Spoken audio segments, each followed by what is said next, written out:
Welcome back, Arbor League, and today we are taking a look at one of the most bulkiest teams in the Ultra League, Steelix, Cresselia, and Giratina. We have a PvPoke rating of CAAA, which is the third best team in the Ultra League.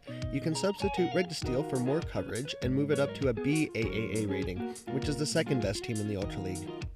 But I don't have a Registeel built, so like and subscribe to the channel if you haven't and turn notifications on, and let's take a look at this team's defense stats. Seeing how the lead is a deciding factor in the coverage stat, let's compare Registeel and Steelix. So right off the bat, we see that Registeel is more defense weighted.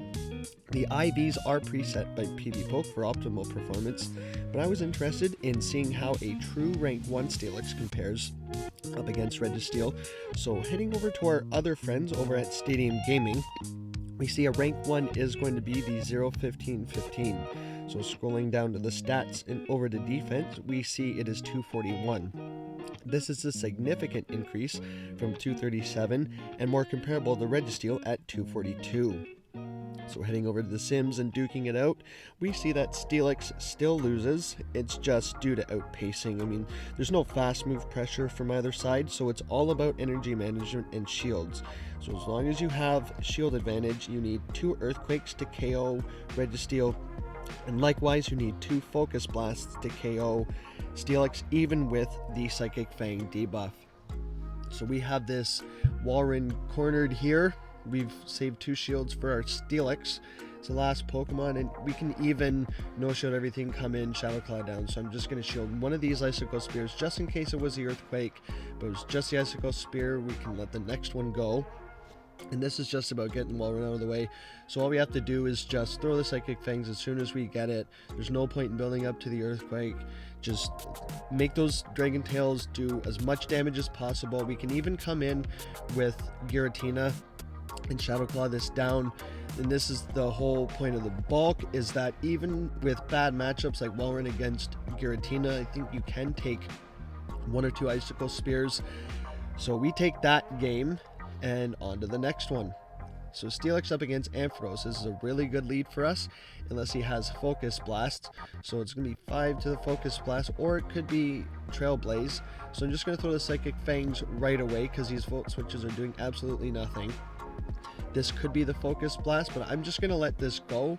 We have Giratina that can deal with this as well, but we throw the Trailblaze at us, which is neutral because of the ground typing, and it's going to make their moves do a whole lot more damage. I'm still calling this, saying that they're going to throw the Trailblaze again, but it's just a Brutal Swing, still does nothing to Steelix, and we get to Dragon Tail down. So the bulk of Steelix coming through here. Throwing the Psychic Fang debuff onto the Gyarados, making these Dragon Tails just do more and more damage, lowering their defense. We don't want to get a hit with a Aqua Tail, but we can line this up with the Cresselia. I just wanted to lower this Gyarados' defense. Not like we need to. I mean, he's better in the Master League, but even in the Ultra League, it's not the bulkiest Pokemon around. So they simultaneously swap. And there's a Garchomp, Shadow Garchomp. Nice flex there, but it's not going to matter because we have a Cresselia with Moonblast. We snipe with the Shadow Claw, and the opponent realizes that the game is over and takes off. Take off, eh? So into the Obstagoon. So this is a core breaker here because Goon and Scrafty are dark type counter users. So it counters the lead and counters both Pokemon in the back. So no point in throwing the Psychic Fangs here. This would be a better time to have Breaking Swipe, because you could get the debuff and make the counters do less. They still didn't get the boost with the Night Slash, so I'm just going to go straight Earthquake here and swap. On the bright side, we double resist the counters because of Giratina's Ghost type here. They still did not get the boost, so I'm still okay staying here, throwing these Claws. The Claws are neutral. There's no point in throwing the triple resisted Ghost moves. They win CMP, obviously. Everything wins CMP over Giratina here. So I'm going to shield one of these Night Slashes just to preserve some health. So we're going to throw the Shadow Claw. It's not going to KO.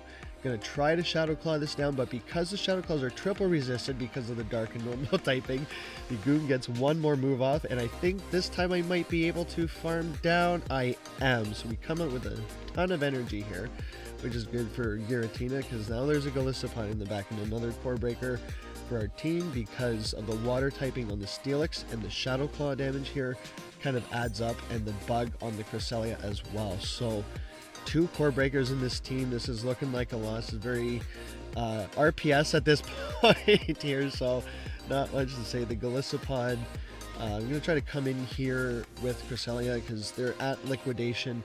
The liquidation will KO the Steelix from this point, but they can just go straight X-Scissor here. I might try to make a catch at some point. So I'm going to shield one of these up, see if I can Grass Knot the Golisopod, but they throw, or they catch on Skeledirge, and just by team composition, this game is over. We're not, even if we didn't swap right away, we weren't able to get to the next Psychic Fangs here, so I'm just going to back out and take that loss. So good game to that trainer. Well-constructed team that perfectly countered ours right from begin to end. So another kind of counter on the lead.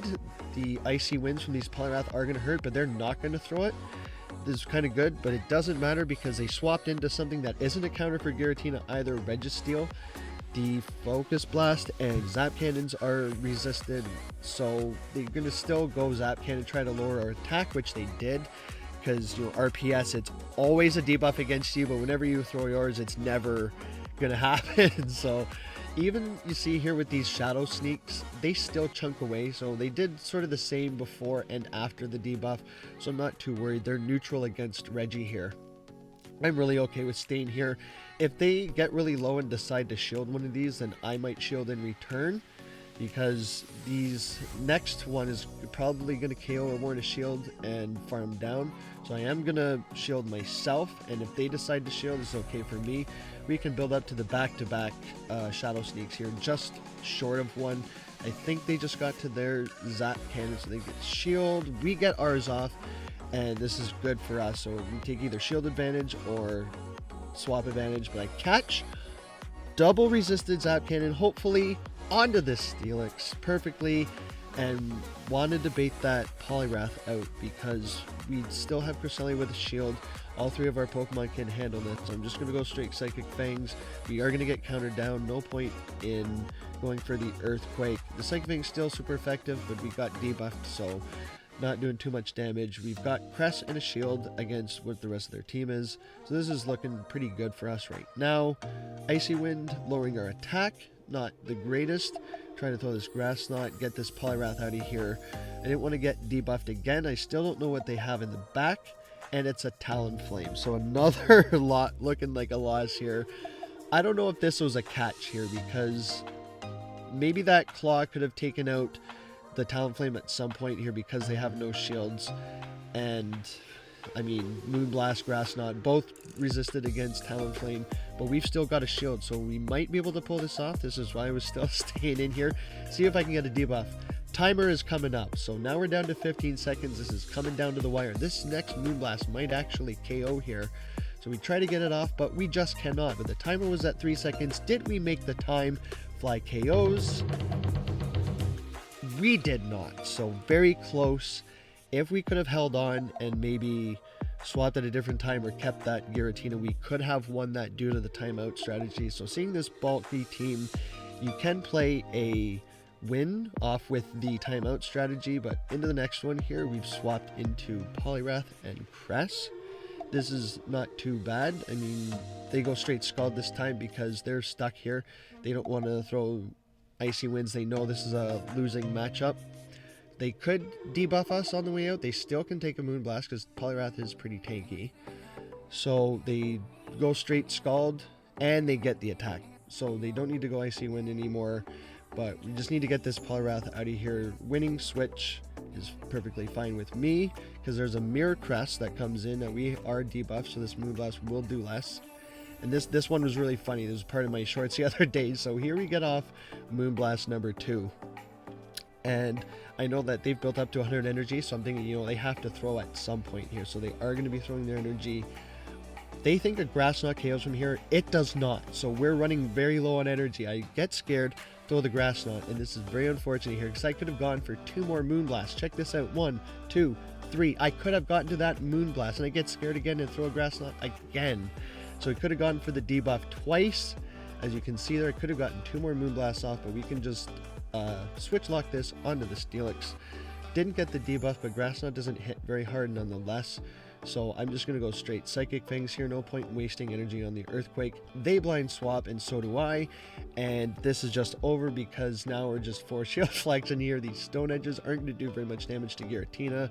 They're stuck throwing double resisted, double kicks, and yeah, the opponent has just left the game at this point. So let me know how you guys, while we farm this down, let me know how you guys are doing in the Ultra League. Are you playing Ultra League or Hisuian Cup, and how are you doing? I'm doing pretty well in either league. I mean, sometimes you get gate kept. I'm getting up to the 2300s or so, and then 2400s, and then back down to the 21s. You pick a really good team and it stops working for whatever reason. So just let me know in the comments how you guys are doing in GBL. So Team Tank in the Ultra League. Not a new team by any means, but there has been an extreme lack of Obstagoons and Scrafties that core break this team due to the rise of Poison, Flyers, Fairies, and just better options like Poliwrath. It still performs very well for me, helping me climb and gain elo towards Veteran.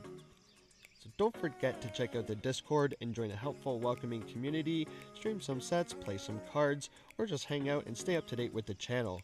Stay up to date with my channel by liking, subscribing, and turn notifications on. Keep me in the algorithm, and it lets you know when I post. And please share the channel with your global friends and help me grow, because there will be much more Pokemon Go and TCG content to come. So thank you guys so much for watching. Keep your sticks on the ice.